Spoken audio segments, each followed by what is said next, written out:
साहेब काय सांगाल, नगरपंचायतच्या निवडणुका सुरू झालेल्या आहे, जोरात प्रचार देखील आपला भाजपाचा सुरू आहे.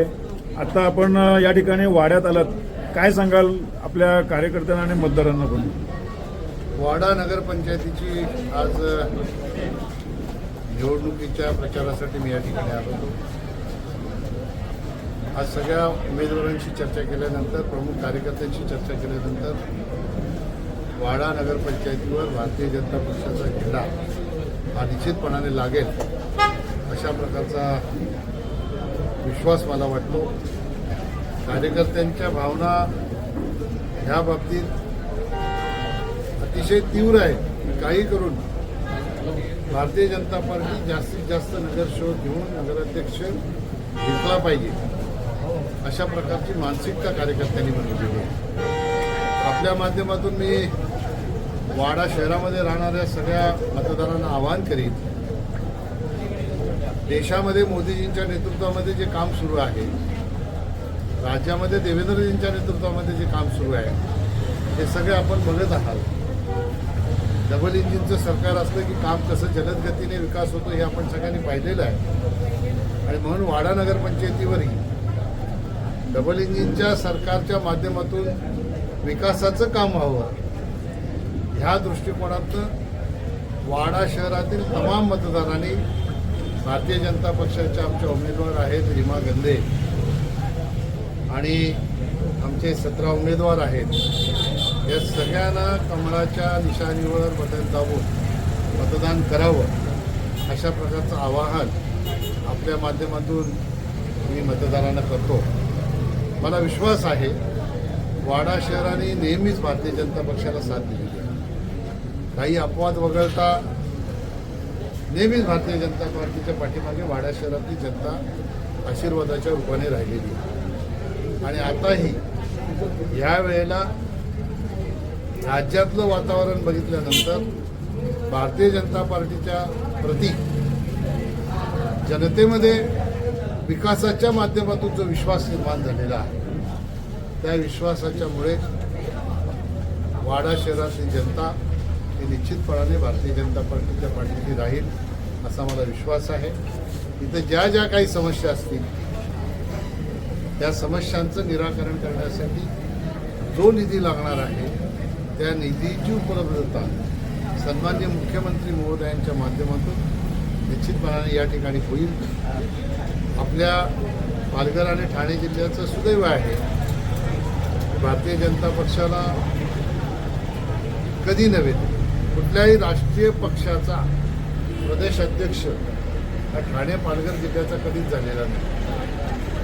मी सन्माननीय रवींद्र चव्हाण साहेबांना पालघर जिल्ह्याचा पण याच्यासाठी समजतो की त्या जिल्ह्याचे पालकमंत्री होते, त्यानंतर त्यांच्याकडे पालकत्व होतं आणि म्हणून ते जरी ठाण्यात राहत असले तरी पालघर ही त्यांचं नेटिव्ह आहे असं समजून ते काम करतात. आणि म्हणून एवढ्या मोठ्या पक्षाचा प्रदेशाध्यक्ष पक्षाने त्यांना बनवून त्यांच्यावर जो विश्वास व्यक्त केलेला आहे त्या विश्वासाला सार्थ ठरवण्यासाठी आमचे सगळेच सहकारी या निवडणुकीमध्ये कटिबद्ध होऊन काम करून खऱ्या अर्थाने हा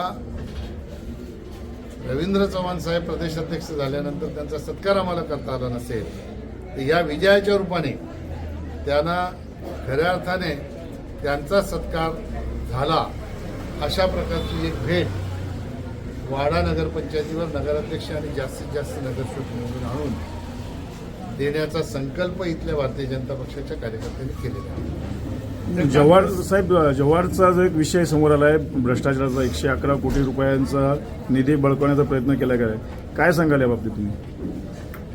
त्यामध्ये मी माहिती घेतली, मला माहिती जी मिळाली त्याप्रमाणे ज्यांनी कोणी हा प्रकार केला त्याला पोलिसांनी आज पहाटे अटक केलेला आहे. पण मला असं वाटतं की एवढा मोठा भ्रष्टाचार डिपॉझिटच्या माध्यमातून 111 कोटी रुपये काढणं म्हणजे कमीत कमी 1500 कोटीचं काम केलं पाहिजे, तेव्हा तुमचा 111 कोटी रुपये डिपॉझिट होऊ शकतो. त्या मी ठेकेदारी केलेली आहे पण मला माहीत आहे. आता एवढं काम केलं की नाही केलं ही तपासण्याची गोष्ट आहे.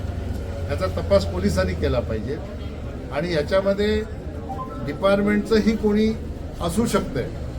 एक डिपार्टमेंटच्याही कर्मचाऱ्याला अटक केलेली आहे, पण या सह्या खरोखर खोट्या आहेत की त्या अधिकाऱ्यांच्याच आहेत हे तपासाशिवाय समजणार नाही.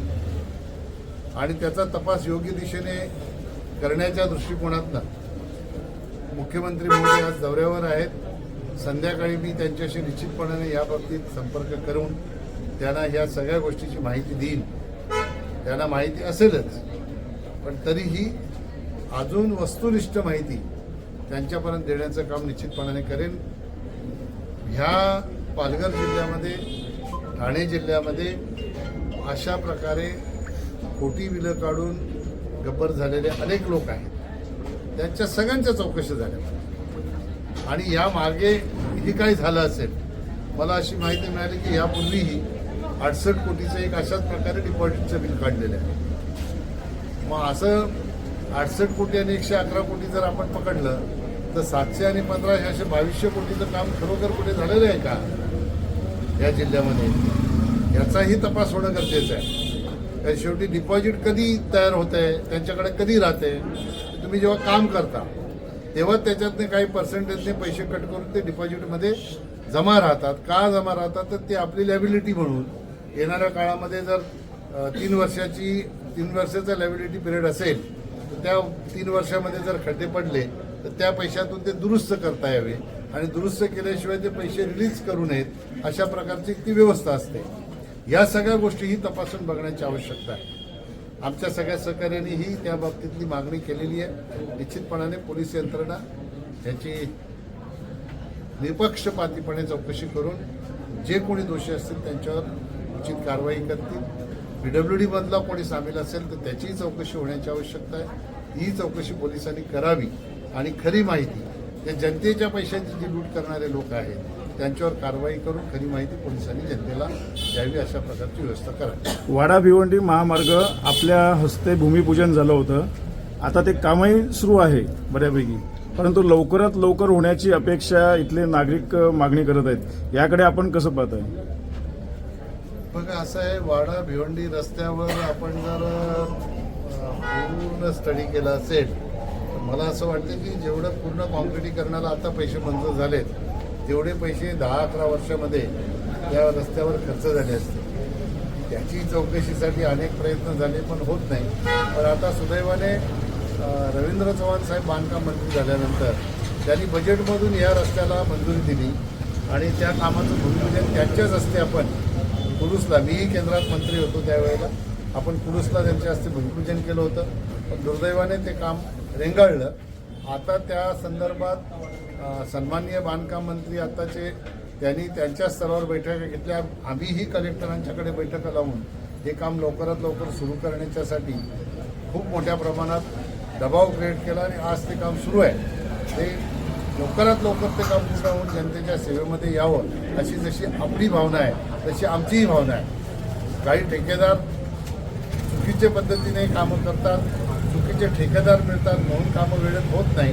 पण आता या ठेकेदारांनी कामाचा स्पीड घेतलेला आहे असं आपण सांगता काम सुरू झालेलं आहे. म्हणून मला असं वाटतं की लवकरात लवकर काम पूर्ण होईल आणि जनतेचा जो त्रास आहे तो त्रास नाहीच होईल.